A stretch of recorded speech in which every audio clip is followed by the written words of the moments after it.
future and on some of the things that happen in life that impact us financially. I originally called this, um, uh, let's see, um, there we go. I originally had called this death, divorce, debt, and taxes, but this is now TECaN financial planning. So word of warning, I'm not a financial planner. I'm not yet an attorney, so, and my information in this talk is just meant to be informational. Use at your own risk. So when I was thinking about this talk, I remember when I finished residency and was just moving out into the world, I had what felt like infinite debt. My net worth was very small, and I had a lot of long-term obligations, some young kids. And so this is AI art for a young, tired physician. You can see it's AI because she has a blown pupil and a weird stethoscope. But where you want to be eventually someday is no debt, lots of money, and no long-term obligations.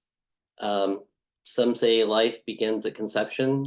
Some say life begins at birth, and some say life begins when the last child goes off to college, which for me is right now. So this is more AI art with, you can tell because of the strange, weird stethoscope. So what I want to talk about in this talk is avoiding people who are going to want to rip you off, protecting your credit, trying to screen your financial professionals to get good ones, building your nest egg, and what to do if you unexpectedly, or how to prepare your family for you unexpectedly dying in the near future. So scammers. They're everywhere. I'm sure you get scammed just like I do. I got this notice in the mail a couple weeks ago saying important to notice, response needed. I do have one of my mortgages is with Pentagon Federal Credit Union. It gave a mortgage ID, which has nothing to do with my mortgage ID. I noticed that it looked like it was probably junk mail. And then when I looked at the fine print, and I'll blow it up so you can read it, it says that all the information was provided by Lead Pros, and they are not affiliated with, sponsored by, and the loan information is not provided by Pentagon Federal Credit Union. So there's lots of people out there who are pretending to be someone else who want you to call them because they want to sell you something, or they want you to they want to rip you off in one way or another. One of my partners was an immigrant, and he knew he was probably being scammed, but he had some people call him and say that he needed to pay them right away or he was going to lose his work visa. And he knew it was probably a scam, but it was so visceral to him that he paid them. So be careful. There's a lot of people out there who want to rip you off, and with the new deep fake technology, the ability for someone to impersonate someone that you know is just getting better and better. So um, so just watch out and be suspicious of anyone offering you any kind of financial advice and or wanting to do business with you. So let's talk a little bit about my next topic is credit. So as we know, being poor leads to bad credit. Bad credit leads to expensive loans. Expensive loans leads to being poor. And just like the people with no insurance end up being charged the highest for healthcare, those who have the least resources end up paying the most. So it's expensive to be poor. So for a very long time, people buying things on credit have relied on, for hundreds of years, relied on people to say who is a good credit risk and who is not.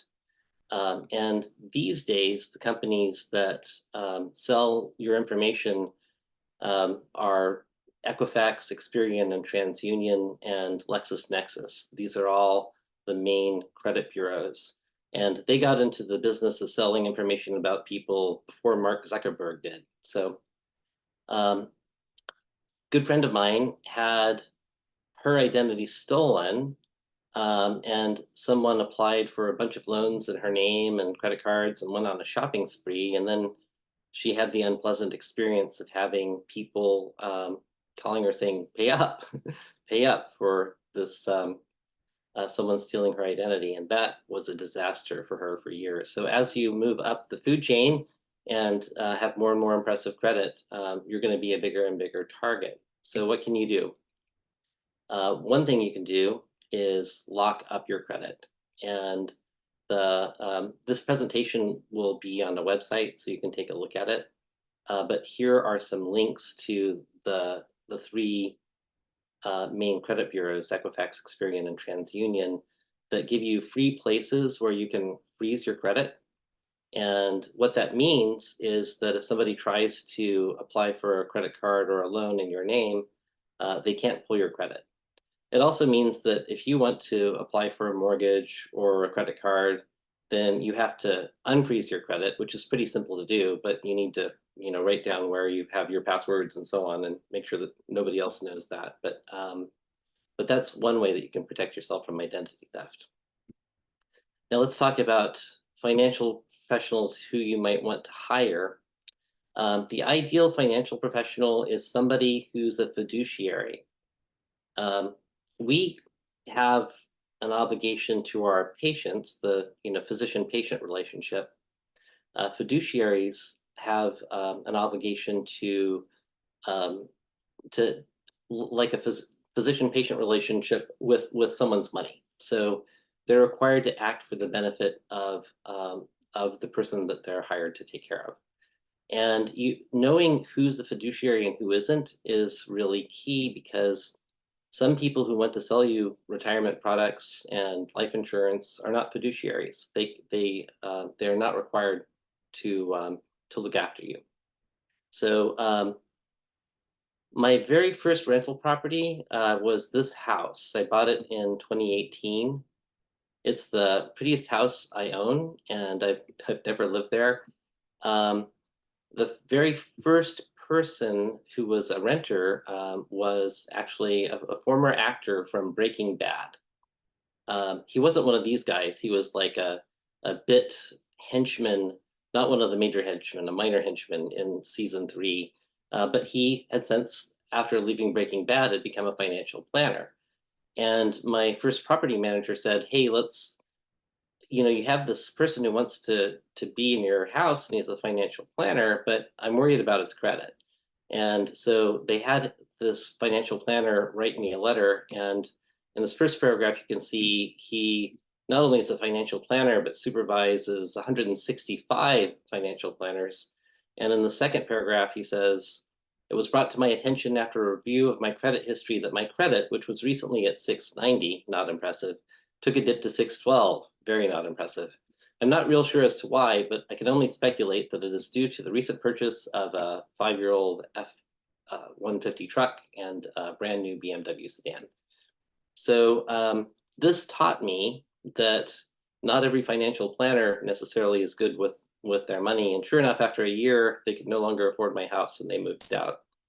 It was kind of sad because they took good care of the place. But so the government sometimes tries to protect us from people who sell us things. And during the Obama administration, there was this attempt at a fiduciary rule, which would say that people who are selling you retirement plans and life insurance have to have a duty to look after you and not just after themselves.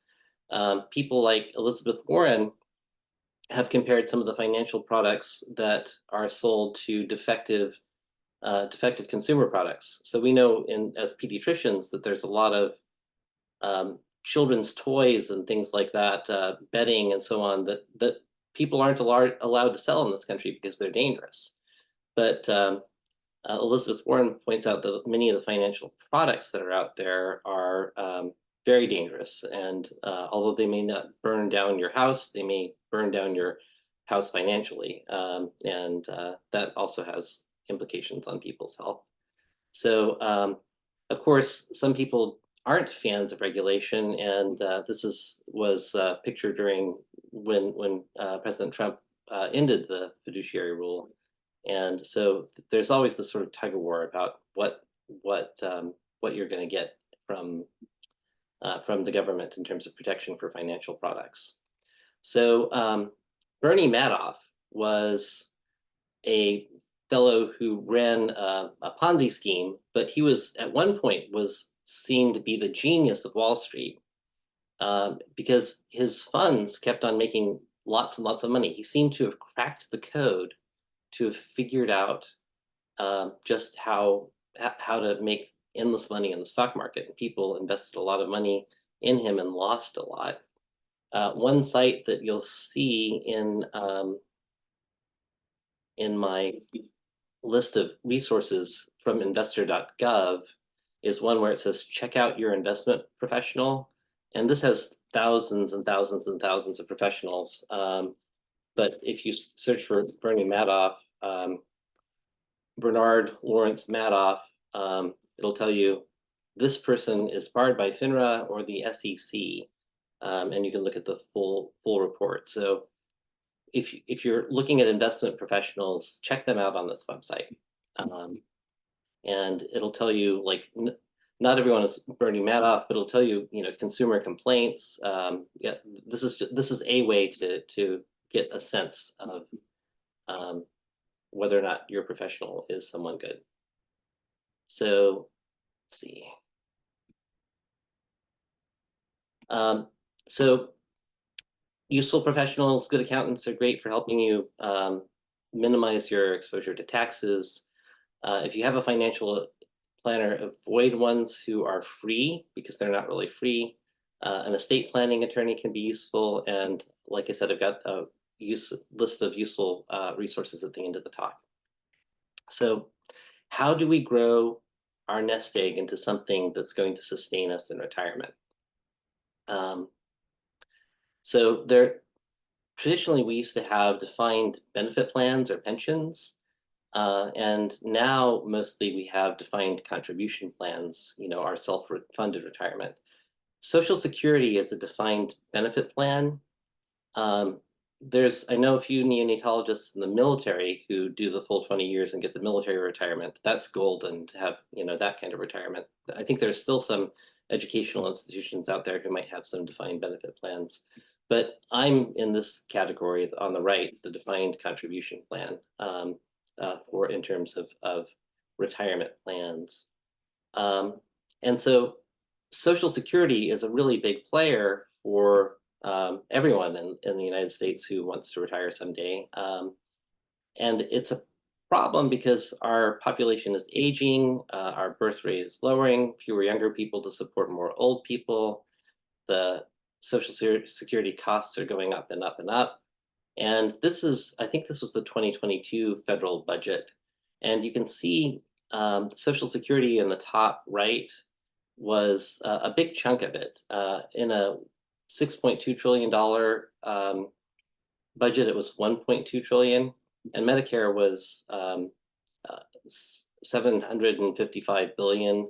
So it's a pretty expensive thing to support retirees. And so how do we pay for all of the federal budget? Well, we pay through income taxes. 42% of it was paid through income taxes. And that's mostly us because being neonatologists, we're in the higher tax brackets. 24% of it was payroll taxes. That's also mostly us. That's your Social Security stuff on your paycheck. Only 12% of the federal budget comes from things like corporate taxes, tariffs, excise taxes, estate taxes, not a lot. And then, of course, right now there's a lot of deficit spending. So the long-term outlook on Social Security is clouded. And part of the reason why we're running this deficit is because there were two huge tax cuts. George W. Bush gave a huge tax cut and Donald Trump gave a huge tax cut. And so to make up this deficit means raising taxes, and that means raising taxes on us too. So I don't know what the future holds with the world's major defined benefit plan. So let's say we don't know, so we want to be safe. We want to invest a lot of money, obviously, in retirement and still have a life. So this is the basic equation. Income minus expenses equals what you have left over to invest. So ways you can increase your income, you can work more. Some people I know do legal consulting work or insurance work on the side, create intellectual property. One of the easiest things that you can do to increase your income is go to a place that pays you what you're worth. Decreasing your expenses. You can not live like a fancy doctor right when you're done with training. I know a lot of people who buy a big house and a fancy car immediately and regret it. You can pay off your debt more quickly. Don't become house poor. So although real estate is a good investment, the real estate that you live in doesn't make you any income. And if you're sinking a lot of money into it, that's less money to put elsewhere. Be smart with taxes. And another way to decrease expenses is moving. So one of my mentors, my fellowship mentor in neonatology is Renata Savage, and she founded WIN, the Women in Neonatology group, and she gave a grand rounds, and I borrowed some of her slides from it. That's one important point in terms of income is still women are making less than men for equal work. And she showed the study in neonatology showing that there were no differences compared to the average number of clinical shifts, hours worked, scheduling call, patient volume, team members, outpatient clinical duties, procedures, or moonlighting. And women have been more than 70% of the trainees in the last 10 years. So there are a lot of women neonatologists, and this is both a negative thing in that look how this gender discrimination is impacting a lot of people. But I also think it's a strength because in numbers there are power. Organized people have throughout history in organized labor have put their foot down and said enough. And I think I think that we owe a duty as pediatricians to say enough in this area. I of course was sort of feeling guilty about this being male, and Renata pointed out to me, Joe, it's not about taking money away from the guys, it's about bringing the women up to the guys. And considering that a lot of CEOs are buying $20 million vacation homes, I'm sure there's some fat in the budget to pay us all for doing equal work. So be aware of your pay and whether or not it's fair, and keep your eye out for places where it's not fair or for making changes and getting involved in WIN. These states are states where there's no income tax. So one of the ways I was able to start investing in real estate was by living in one of these states. So of course, there's always federal income tax, but it's nice to live in a state that has no income tax. So if you're saying California, I think the highest tax rate there is like 14%. I think you have to make a lot of money to be in that bracket, but I don't think it's that hard to reach like 10% in California.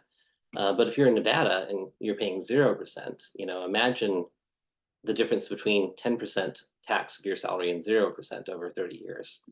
So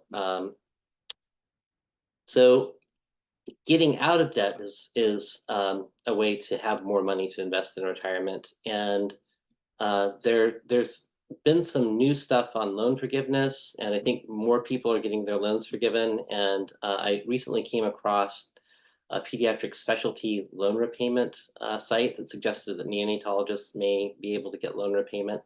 I did my own loan repayment in this really poor place. We accept food stamp on Saipan, which is a U.S. territory near Guam. So it's basically in the same time zone as close to like Australia. So it was I was stuck on a tropical island, and I had young kids who, and when you have young kids, you're kind of stuck. You can't go anywhere, so you're sort of stuck on a tropical island anyway. So I got rid of most of my student loan debt in 3 years in the National Health Service Corps. So there may be opportunities like that to get out of debt sooner. So now that you figured out how much money that you have to invest, what should you invest in? Well, I'll admit a week or two ago, I bought a lottery ticket I lost. People do cryptocurrency. I have a friend who's a neonatologist who swears by day trading. He says it's really easy. You can make so much money, but I also hear him complaining about the long hours he still has to work. So it must not be working that great for him. People invest in gold. I like to do real estate, and I might talk about that at some point if people are interested. But mainly, we have these proper retirement investment containers that include IRAs, 401ks, 403bs, 457 plans, and they come in two varieties. The traditional variety, which decreases taxable income by contribution amounts the year you contribute. So if you contribute 20 grand, you don't pay taxes on that 20 grand, but you're taxed on withdrawal as income. Or Roth, which means you're taxed on the amount that you contribute, but you don't pay taxes when you withdraw the money. And in both of these types of vehicles, you have tax-free growth, but you have penalties for early withdrawals. So, how would it be different if you bought stock outside of a retirement account?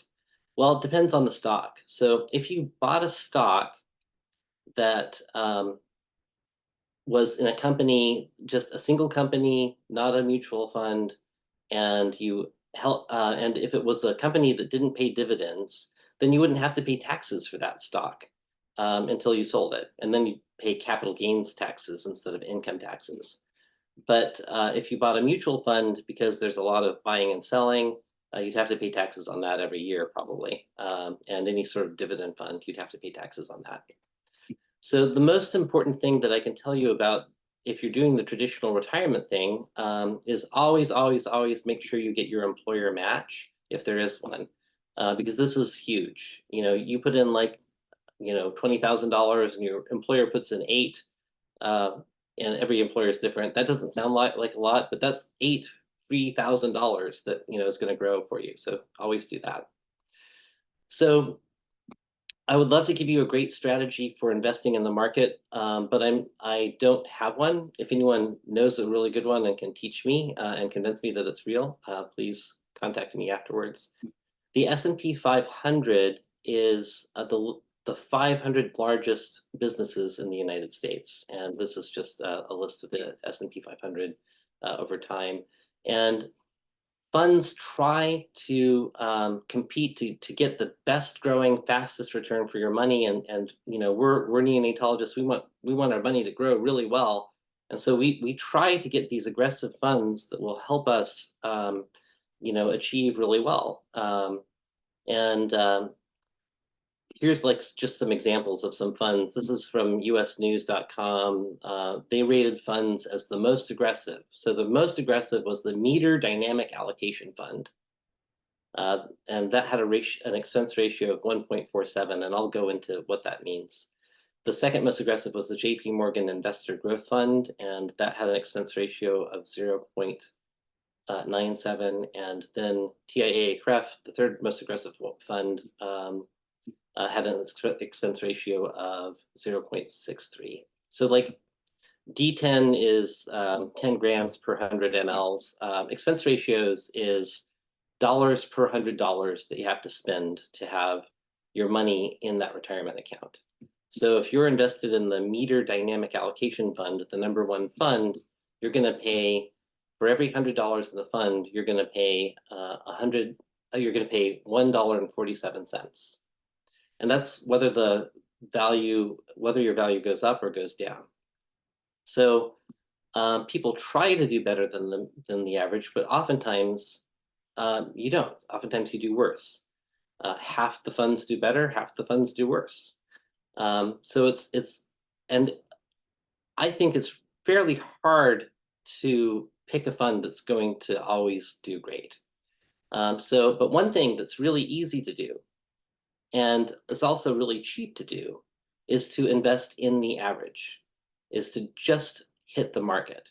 And so with at least some of your investment funds, and I basically do it with all of them, because I've tried to I've tried to do better than the market, and usually I fail. I just go with the index fund strategy, which is to just invest in the market. So how does that work like over 30 years? This is just an Excel spreadsheet I did. So if you imagine an actively managed fund, that's one that has a high expense ratio. And let's say the average yield is 6%, and you invest 22,500 a year. If you did that, after 30 years, you'd have $1,494,000. Your expenses that year, that 1% would be $14,000. 1% of the $1,494,000. Your total expenses would be $163,974. Now, if you have an index fund and it has the same yield, and the expense ratio is lower, like 0.04%, then after 30 years, you're gonna have a lot more money, almost like 400,000 more dollars, $1,766,000. Your expenses for that year 30, are only $658 compared to 14,000.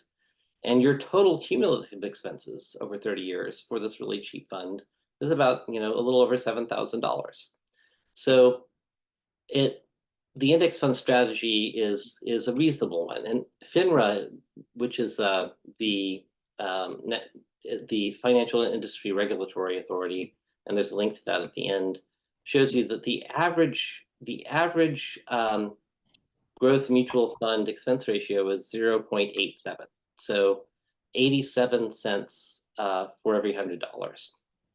But funds like the Vanguard 500 Index Institutional Select Shares, their expense ratio is like a penny for every $100. I actually pay I think 3 pennies for this fund. I think somebody's marking it up, but look for a good index fund and look for a low expense ratio, and consider that at least to benchmark your other investments against. And if you do find the great strategy that always works, that's better than the mean, and it's not Madoff, please share it with me. So the index fund strategy is pretty simple. The market goes up, the market goes down. It hopefully always goes up. But consider that in Japan, it took 34 years for it to recover once. So you don't really know. Half the funds perform better than the market, half of them perform worse. A fund that performs exactly at the market is cheap and leads to reasonably reliable results as long as the funds are going up. So now let's get grim and talk about death. So if you all are young and may have some kids, let's say you're 30 and have 3 kids and your partner's 30, and then if you live to your 50s and 60s and your kids go off to college, and then you live to a ripe old age, and then you die, if you invest in life insurance, you've wasted your money because you didn't need it. There are 2 varieties of life insurance to get. One is called, and so if you die early, life insurance would have been good. One is called term life, and the other is called whole life. And let me share with you a video from somebody who is selling whole life insurance.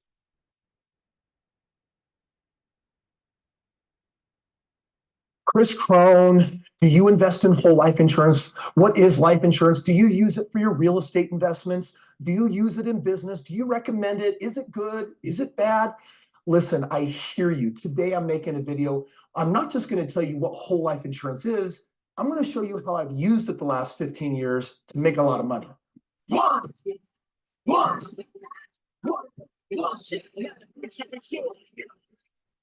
turning dreams into reality. All right. So don't y'all want to buy some whole life insurance? I did that sort of to try to inoculate you because whole life insurance, it's a product that you need to have for your whole life. And it's a product that over time can develop this thing that's a cash value that you can borrow against. Um, it's much more expensive than term life. And um, and I prefer the term life policy while you're young, when it would be a disaster for you to die because it's much less expensive, and saving for retirement. And then if you unexpectedly die, say in here, your retirement assets can actually act as a life insurance policy. You should have more in retirement um, at this point than you need if something horrific happened when your kids were in college and you needed to pay for that. So the differences between term and whole life are that whole life develops cash value you can borrow against over time, but term life is much less expensive. You stop paying for term life when you don't need it anymore. You can use the difference between the cost to build up your own cash value. To get the whole life death benefit, you have to pay until you die, which means you're paying life insurance premiums in retirement. And maybe as you're getting old and confused and broke, it's harder to pay for it, but you have to keep paying for it or you lose it. The whole life's cash value, the separate cash value that you get, disappears when you die. Um, Hopefully, by the time you die, inflation will have made the death benefit significantly less valuable because it'll be a long, long time from now, and inflation. So not hopefully it'll make it less valuable, but hopefully you'll die a long time from now, and inflation will have made it less valuable. And you need to remember, insurance companies sell this product to make money and not to be nice and not to make you wealthy.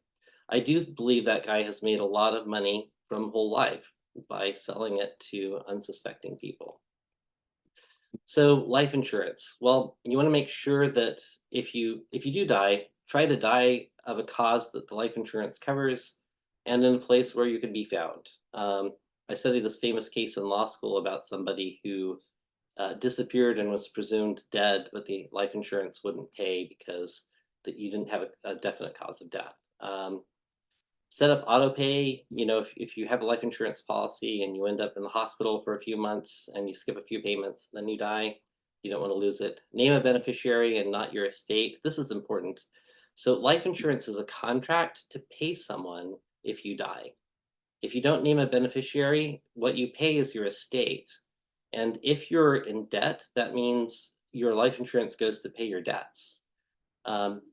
Don't pay your debts. Pay someone who's going to take care of your kids. And then make sure that somebody knows about the policy and can request the benefits. If you have a secret life insurance policy, it'll probably never be distributed. So this is how I think insurance really is. Are you saying we shouldn't help our customers? The law requires that I answer no. We're supposed to help people. We're supposed to help our people, starting with our stockholders, Bob. Who's helping them out, huh? So,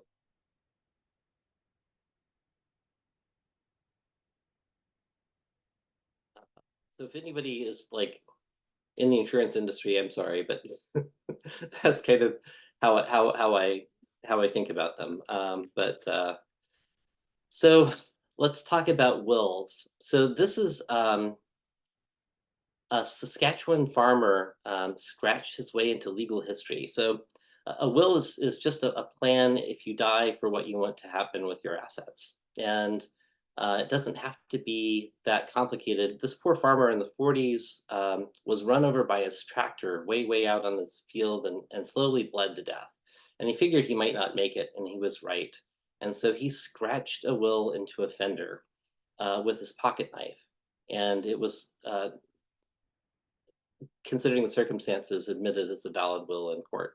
So one thing about the rules is all of us live in different states, and state governments have a lot of power over us, but they're all different. They can tax us, they can put us in jail, they can kill us if we commit a capital offense.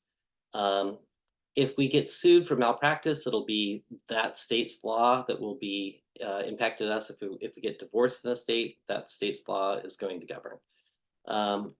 But we're also part of a national government, and it also has these various different powers over us. But so much of the rules around like wills, trusts, and estates are state law rules. So why have a will early on?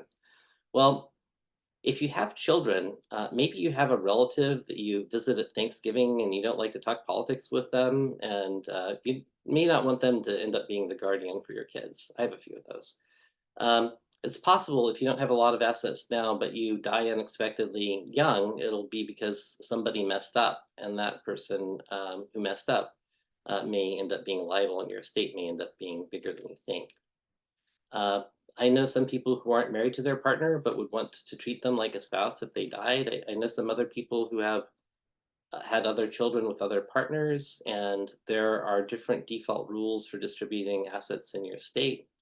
And maybe the most important reason to think about doing a will is you can be in the 30% who actually have a plan for their death. About 70% of people, when they die, don't have any kind of documentation, any kind of plan. And I think it's better to be in the group that has a plan. So there are all sorts of interesting legal issues around wills. Some of the more cutting edge ones are, I didn't know this until recently, but apparently you can harvest sperm from a dead man for about 36 hours. And for the last 15, 20 years or so, there have been children conceived this way. And imagine, imagine a really rich person dies and then has a child after they die that they didn't know about. Maybe with someone who has a surrogate mom delivering it. What are the issues there with inheritance? But there's much of the will issues that I'll talk about are much more about things like how adoption and divorce, adoption typically children are treated like biological children. Divorce typically negates wills. Sometimes people will challenge wills on the basis of saying that they weren't valid or they didn't have the right number of signatures. One important thing is when you write a will, you should revoke all your other wills, because the way wills are interpreted, if you have two wills and you haven't revoked the previous one, they merge. It becomes one document. If you have a will, you should have a self-proving affidavit. It just helps us get admitted to court. People talk about what happens when you give something in the will that has been lost, stolen, or destroyed, or you try to give it to somebody who's died. Try to give more than you have. What if you have something that's major, that's a possession of yours, but you don't give it away? You should have something called a residuary clause in a will that says everything else I give to X, because otherwise the state is going to decide who gives it to you, and every state may do it slightly differently. So if, say you bought a house, it wasn't in your will, and you were very specific, but you didn't have a residuary clause, then that would go to your closest relative. And if you're in one state, it might be different than another state. And of course, you can pour assets from a will into a trust. Wills and revocable trusts. So title is what the law's conclusion about who owns property, and a will is a document that lets you decide who gets title to your property. A trust is different in that it allows you to take your property and split ownership into legal title and equitable title. And you can use it just like a will to give assets when you die, and it avoids probate. The person having legal title, the trustee, has all the responsibility for the property, and the person having equitable title, the beneficiaries, are entitled to the benefits. So my wills, trusts, and estates professor said, if somebody said, I'm going to give you legal title to $1 million, should you be happy? And he said, no, because that doesn't mean that you can benefit from it. A trustee is a fiduciary, and you can be held responsible for mismanaging trust property. So trusts let you do things besides just divvying up property, holding on to it for longer periods of time, saying, pay my kids for their college, or give my kids the balance of the assets when they turn 35.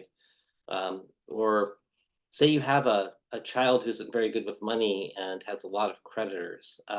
You could have the trustee pay money to support them indirectly, pay their rent, buy them groceries, but not give the money directly to the children where it might get taken away by creditors. Trusts are private documents, whereas wills are probated and thus public. And trusts are more expensive to set up, and they may not be worth it for most people because it depends on the probate process in your state. Lots of people are selling trusts to people who probably don't need them. So basically, my summary is watch your back. There are people out there who live for ripping you off. Protect your credit so that you can, when you have to borrow, you can borrow at low rates. Get paid what you're worth. Invest carefully and often. Expect to make some mistakes and learn from them. And especially if you have children, consider a plan to take care of them if you unexpectedly die. And that would include things like term life insurance, retirement funds, and a will or a trust. So I've set up this website. It's TECaN.district8 SONPM, that section on neonatal perinatal medicine.org. This is the yellow area where I've spent most of my career. And at that website, I have this presentation. I also have a whole lot of resources there, some of the government websites that I shared with you. Also, there's some great educational videos just on regular financial planning from PBS. The people who brought you Sesame Street, there's this couple that have this a series called 2 Cents. There's a lot of things on budgeting and index funds and will help, is healthcare going to rip you off? There's also those credit bureau locking your credit websites, and my email is there. It's although it says TECaN.district8, it's my website, so it's not really TECaN's, and it's not really District 8's. So if anyone finds anything there that they don't like, just blame me, and my email is at the end of it. So what questions does anyone have?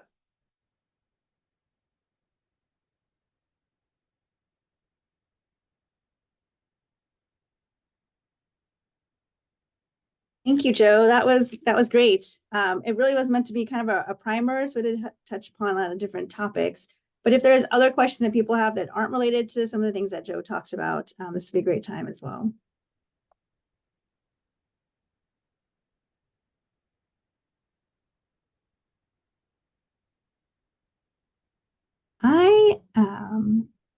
So if I'm actually going to share a screen that just has a link to a feedback form, super short.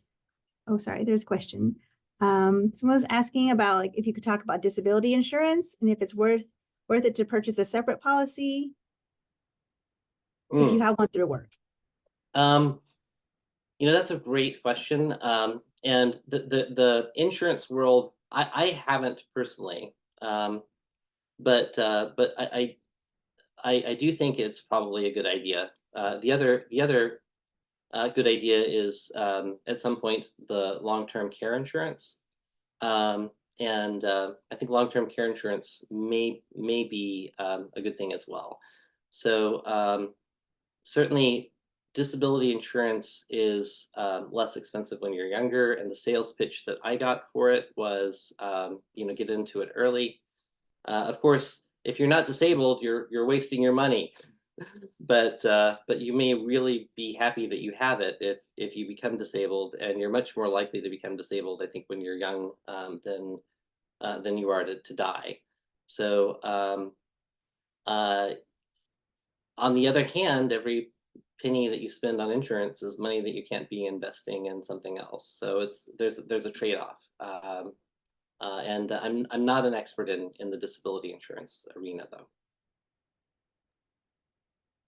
Someone also asked how much money you should have on life insurance. I feel like especially when you first start working, you have this list of benefits and you're supposed to choose like what you're talking about. So it's a really good question. Yeah, the no amount is going to replace you.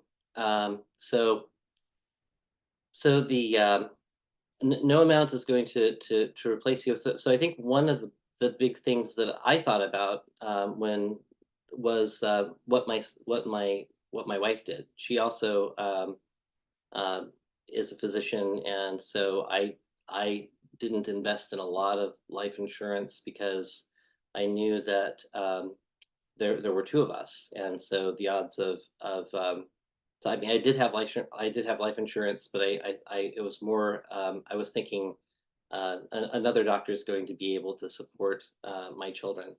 Of course, I didn't think about what if we both died at the same time, which is, would be horrific. What if we were both traveling, or what if we were attending a concert in Las Vegas and some nutcase did what they did a few years ago or something with the bump stocks.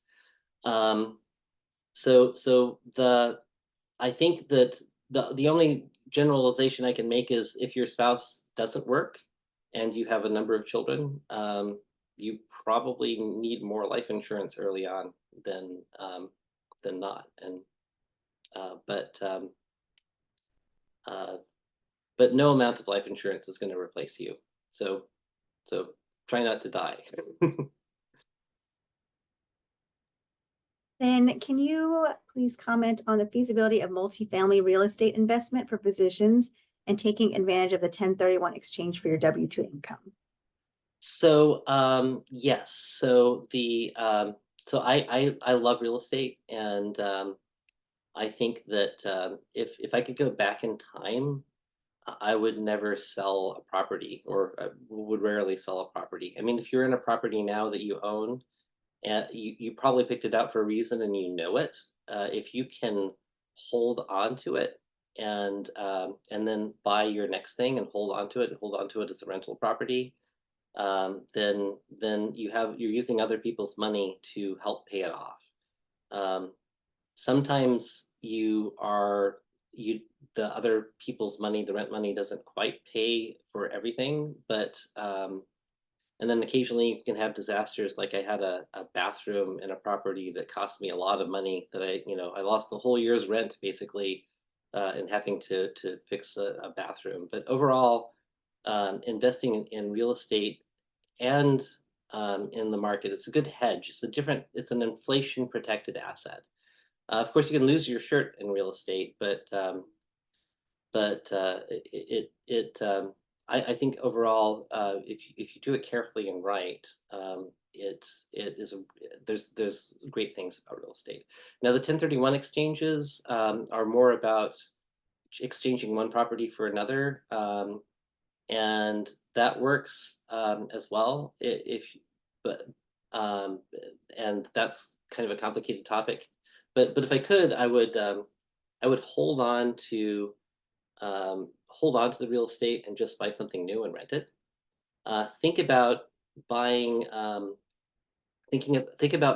a duplex or a house with a cottage or something like that, because if you can use your primary home and also get some rental income with it, that can be really useful because you can get a lower interest rate loan if it's your primary home, and you can also rent part of it out.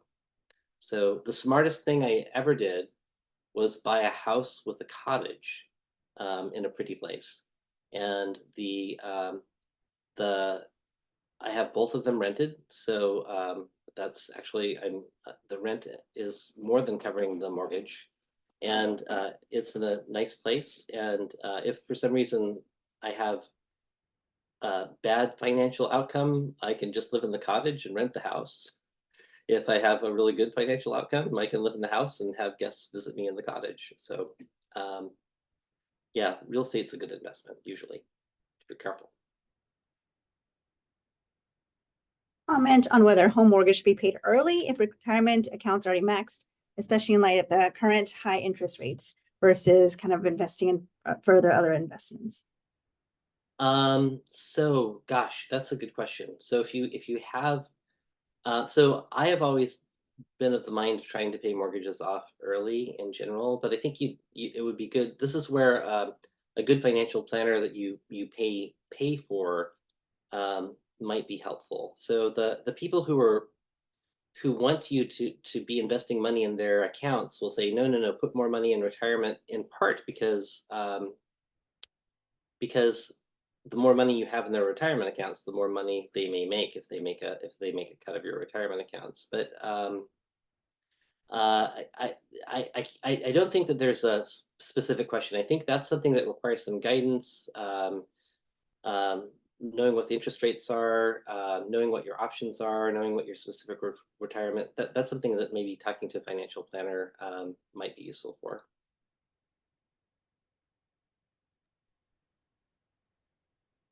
So. I think everybody really is trying to think about, you want to figure out your current needs, but really thinking about kind of the future, planning for the future, especially if you're starting out early. It's better to be able to plan forward.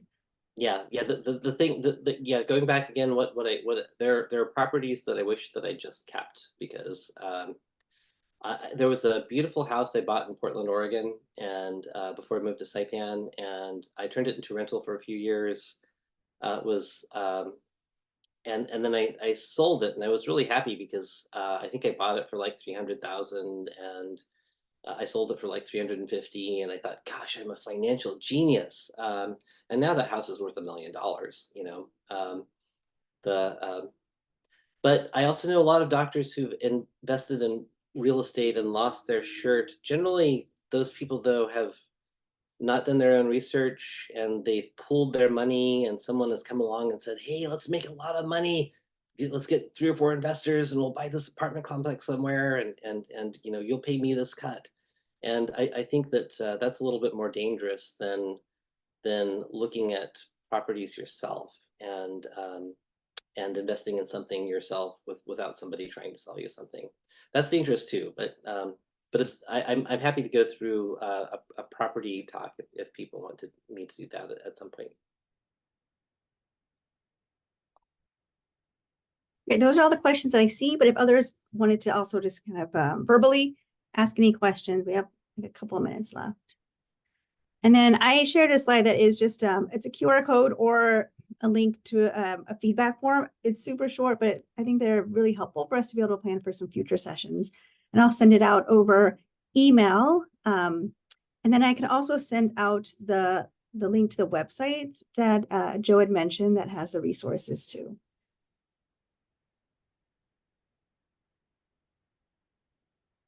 Well, thank you so much. I hope this was helpful. It's definitely been helpful for me, but I come from a place of little knowledge. So I think this was great. Thank you so much. All right. Thank you. Thanks for everybody for attending.